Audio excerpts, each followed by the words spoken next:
din, mga kaibigan. Headaches, madalas na masakit ang ulo. Anxiety and panic attacks. Yay, mga kaibigan. So, may kinalaman yan sa hormonal imbalance. Oo, di ba, mga kaibigan? Weight gain. Naku. Sumusubra na ang timbang. Ano pa? Hair loss. Uy, kumukunti ang buhok. Yan. Malamig na kamay at paa. Sign po yan na mataas ang estrogen. Yan, mga kaibigan. Ano pa? Trouble sleeping. Hirap makatulog. So, ang hirap makatulog, maraming factor, pero kasama dito kapag mataas ang ating, lalo sa mga babae ha, estrogen. Sleeping or sleepiness or fatigue o laging antok at mahina pakiramdam. Yan, sign din yan na mataas ang estrogen, mga pangga. Memory problems. Yay, isa pa rin yan. Hindi dahil sa katandaan. Matanda na talaga eh. Humihina ang memory. Kahit mga bata, basta mataas ang estrogen, magkakaproblema din. Okay? Non-cancerous breasts, lumps. Ay. Siyempre, sa simula, non-cancerous man talaga yung mga bukol-bukol na mga kapaan natin. Pero sa katagalan, maging cancerous talaga yan, mga pangga. Kaya huwag po magkumpiyansa, ha? Uterine fibroids, which are non-cancerous growths that develop on, in, or around the uterus. Yun, mga kaibigan, medyo delikado yan. So, magkakaroon ng mga abnormal na growth of cells, mga cyst, dahil lang po yan sa mataas ang estrogen, mga pangga. Ay, naku, mga kaibigan. Having high estrogen can increase the risk of developing certain health problems, including, ano po yan? Thyroid diseases. Nako, mga kaibigan, pati thyroid maapektuhan. Hindi lang po ito problema sa ibang factor, kundi maging ang thyroid gland. Magkakaroon po tayo ng mga diseases. So, kailangan hindi po magsobra ang estrogen sa babae. Blood clots. Ano yon? Magkaklating yung dugo. Nako, yun. Prone to heart attack and stroke, mga pangga. Yan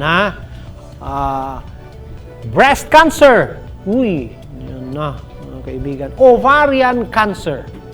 Just imagine, ang pinaka-bottom line lang dyan, high ang estrogen.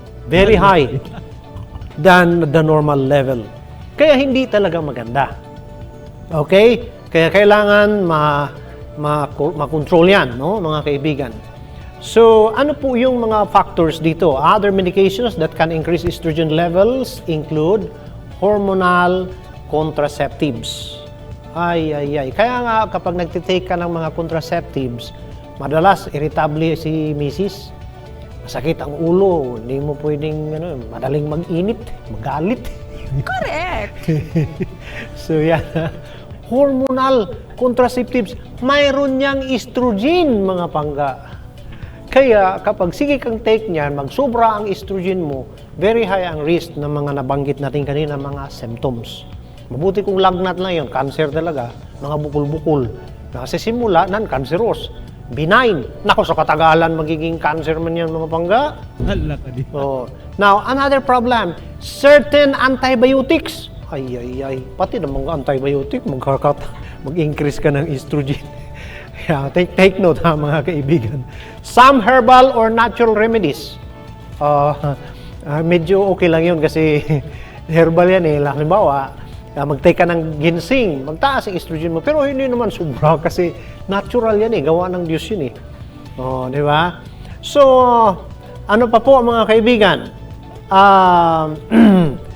High estrogen can run in families. Also, certain health problems can cause estrogen levels to rise, including obesity. Ay, naku. The more increased weight you will have, the more high estrogen you will have. Yan, mga pangga, mga sir. Kasamang lalaki dito, ha? Ovarian tumors. Liver disease. Isipin mo, pati liver, magkakasakit. Ang factor lang dito ay high estrogen, mga kaibigan. Risks of having high estrogen as a grown adult. Dito naman sa mga adult, ano naman po ang risk? Halimbawa, adult na, mataas pa rin ang estrogen.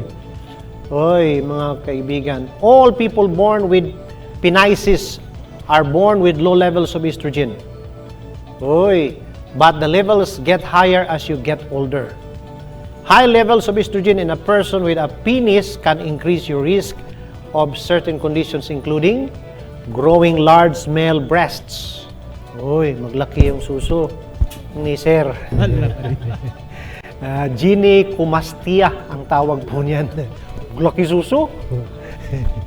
Okay, sana yun kung gay ka. Eh kung hindi gay, para kang pinaglaruan ng tadhana. Diabetes! Naku! Another problem, mga kaibigan. Pag mataas ang estrogen, mga kaibigan, naku, mataas ang risk na magkaroon tayo ng diabetes.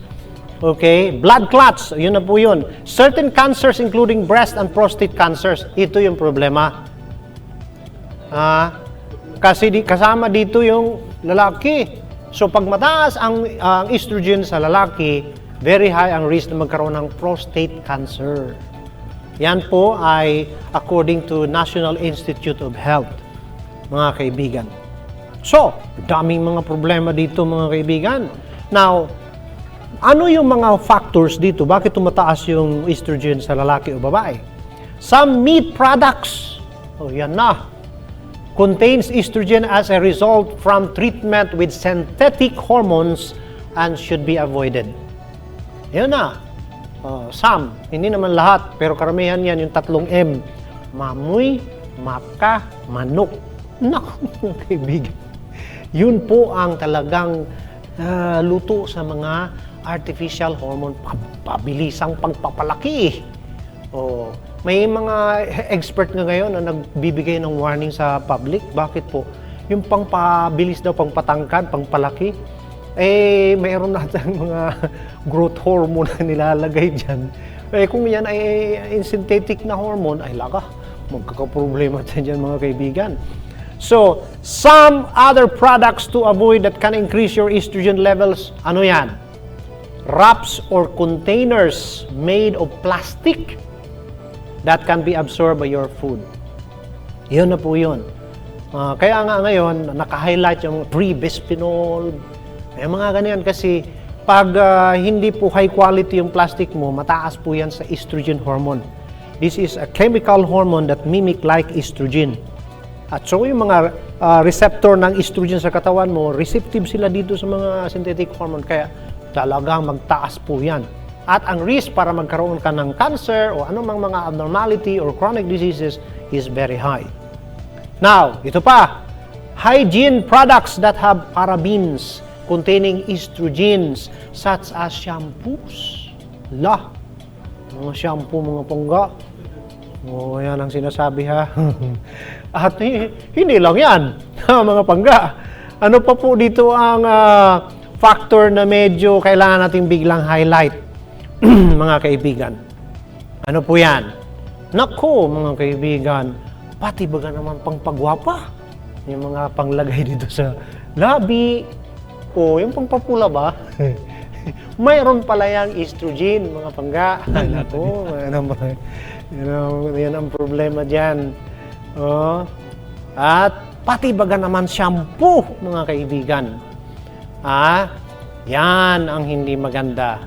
Kaya kailangan po nating tandaan yan kasi mahirap na. Hindi maganda yan, mga kaibigan. So, may mga level po sa babae na kung normal yung kanyang estrogen, kaya tinetest po yan. Ang mga mahalaga po dyan na female or yung sex hormone, estradiol, estriol, estron. 3 yan, mahalaga na yan. Usually, ang estradiol ang pinaka-highlight dyan, mga kaibigan. Kaya sa mga lalaki, halimbawa, sa mga bata, dapat hindi bababa sa 350 picogram per milliliter ang level po ng estrogen. Sa adult naman, 15 to 350 picogram per milliliter. Yan po yung isa sa mga ratio at kailangan po yan makontrol kung medyo mataas.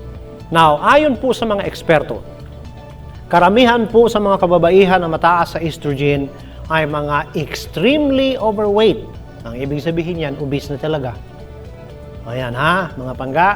The more increased weight you have, the more estrogen you will have. Now, an increased estrogen levels may be seen with tumors of the ovaries, testes, or adrenal glands. So kapag may mga nag-develop na abnormal growth of cells sa mga naturang areas, no, ovaries, testes, ano yung testes? Yung bayag ng lalaki. Adrenal glands, yung stress gland, yung nakapatong sa kidney. Yun, kapag may abnormality dyan na growth of cells, benign, o neoplasm, yung tinatawag yan, o mga bukol, naku, magtaas ang estrogen production, mga kaibigan. Okay, mga kaibigan. So, ito, ang mga eksperto, nagbanggit sila ng mga steroid medications na mayroon pong, naku, nakakataas ng estrogen. Ampicillin, estrogen, naku, estrogen-containing drugs. Lahat na po yan, mga kaibigan, no? Now, dito tayo sa mga lalaki. Importante, habulin natin mga lalaki. Bakit ito mga lalaki? Symptoms of high estrogen in men. Hala, mga sir, ito na naman tayo. Estrogen is typically called the female hormone. And then testosterone is called male hormone. Dalawa yan eh. Pero ang lalaki, mayroon ding estrogen. Pero very kunti, yung testosterone high. Yun po yung lalaki. Pero kung pantay, 50-50, hindi ang lalaki. Kulang-kulang yan, mga kaibigan. Kaya nga, kapag po may mataas na ganyang sitwasyon, mga kaibigan, magkakaproblema. But higher amounts of testosterone tend to be present in biological male, mga kaibigan, no? Now, that is the truth, mga kaibigan. Now, symptoms, okay mga kaibigan, para sa may mga katanungan, no, tungkol sa inyong mga kalusugan, ay i-comment lang po niyo sa ating comment section ang inyong mga katanungan. Ating bigyan daan yan mamaya-maya, mga kaibigan, ha? Correct. Now, symptoms of high estrogen in men. Ito, mahalaga ito. Kailangan balanse. Wala tayong magawa eh. Meron na talagang ganyan eh. Now, tingnan natin. Erection problems and libido. Hala. Ito na ang problema. Ang masama dito, hindi ka gay. Hindi naman sana gay. Bakit tumaas yung estrogen? Pasaway. Dapat doon lang sana sa gay ba? Pati baga naman yung hindi gay. Yan na ang masama. Parang wala nang pinipili. So, magkaroon. Ang symptoms yan, hindi magtayo. Yun na. At kulang ng gana. Yan, mga pag ganyan ang inyong mister, medyo delikado. Belly fat, ano yan? Malaki, madaming taba sa tiyan. At yung kanyang suso, lumalaki. Ay, mga kaibigan. Loss of lean muscle mass. Uy, naku, yung kanyang mga braso ay parang lumiit, nawawala yung muscles. Water retention, moodiness and depression. Uy, moody si sir. Ano nangyayari? Parang si Mrs. na parang malapit na magregla ba? Ganyan. Tiredness and low energy levels. Insomnia. Naku, hindi rin makatulog. Cardiovascular problems. Ito yung hindi maganda. So, saan ba ginagawa sa katawan ng lalaki yung estrogen? Di ba? Bakit may estrogen yung lalaki? Mainly, mga kaibigan, ito ay minamanufacture sa ating testes. Ano yan? Sa bayag. Ganyan yan, mga kaibigan. At importante din po ang estrogen para mag-erect ang penis. Pero kung sobrang dami, hindi naman mag-erect. Kaya yung formula ratio ba? Parang chemist talaga yan eh.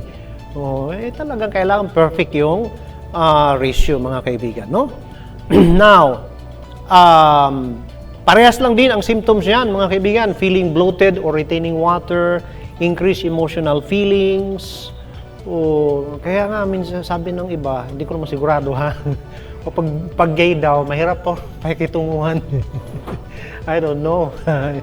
Basta ganyan. Medyo may pagkasungit daw na parang babae ba? Okay. Erectile dysfunction na ating nabanggit na yan mga kaibigan. Fatigue, soft musculature and loss of muscle tones. Yun po yan. Female body fat distribution, body fat on the breast, hips, thighs, arms, etc. Urinary symptoms from enlarged prostate. O halimbawa, paihi-ihi na si sir, paihi-ihi, kunti-kunti, hindi naman diretso. Naku, mga sir, yan ay isang symptoms na nag-enlarge ang prostate. So, actually, ayon sa mga pag-aaral, mga kaibigan, kapag mataas ang estrogen ng isang lalaki, the risk is prostate cancer. No, yan po talaga ang isa sa mga risk. Kahit yung mga babae na nagkaroon ng estrogen replacement therapy, pag tumaas ng husto ang estrogen level ng isang babae, the risk of developing cancer is also high, especially breast cancer. So yan po mga kaibigan. Now, ano pa? Fatigue or low energy, inability to sustain workouts in the gym, weight gain, especially abdominal fat, loss of muscle mass, inability to sustain erection or erectile dysfunction. Yun po yun, mga kaibigan. Naalala ko yung kasamahan kong health consultant sa Davao. Merong gay na pumunta sa clinic niya. Nirestaan, baga naman niya na enjoy yourself. Tawa-tawa siya sa akin, sa kininto niya sa akin eh. Kinabukasan niya, tumawag sa kanya yung gay. Sabi niya, Dok, bakit tumigas yung ano ko, Dok?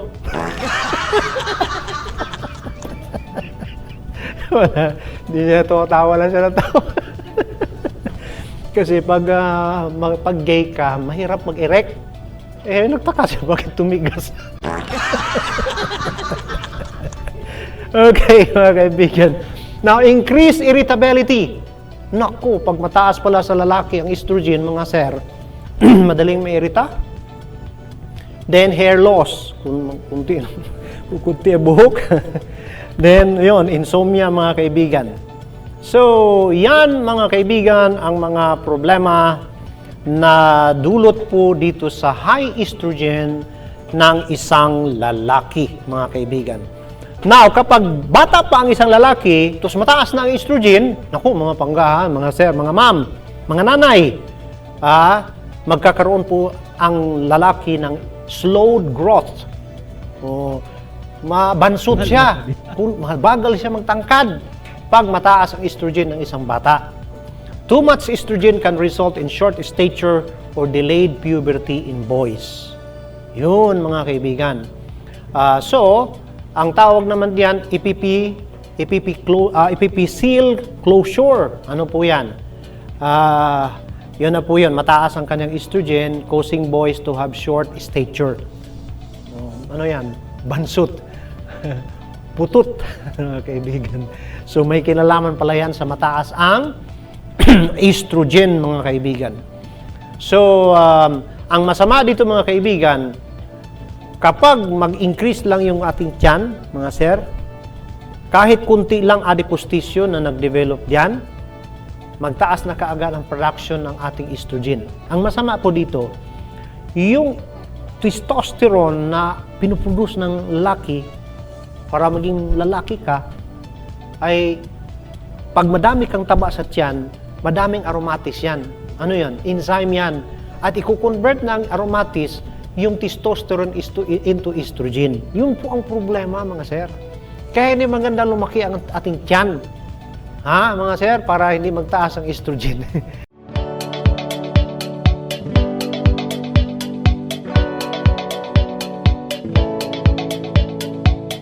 Ano ba po ang maitutulong ng power cells sa ating pong mga karamdaman? Kasi po, problema ngayon ang ating mundo. Kahit saan ka pupihit, mayroong problema. Kahit estrogen, problema na rin, mabilis tumaas. So, ang dami po nating problema, mga kaibigan, no? Kaya kailangan po natin na i-increase ang ating pong mga preventive measure para po magkaroon po tayo ng pag-iwas. Mahirap iwasan yun eh. Pero kung alam natin paano iwasan, maiwasan talaga eh. So yan ha mga kaibigan, importante na makaiwas tayo. Kasi kung hindi natin maiwasan yan, problema talaga. Now mga kaibigan, mayroon po ditong mga, dito tayo sa garlic mga kaibigan. Ang garlic, ayon po sa mga eksperto, when you are suffering from a hormonal imbalance, inflammation can occur. Yun. So, hormonal imbalance and inflammation goes hand in hand. So, hindi maganda magkaroon ng hormonal imbalance because there will be lots and lots of inflammation inside the body. Disruption or disrupting your body's processes. Garlic can reduce that inflammation, so anti-inflammatory siya, helping hormones so they do not have to compensate for these cellular changes.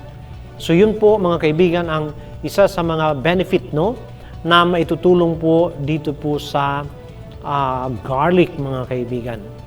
Now, ito namang cinnamon. Ano naman po ang maitutulong dito sa cinnamon? The first of the spices on our superfood list is the mighty cinnamon. Tinawag mighty?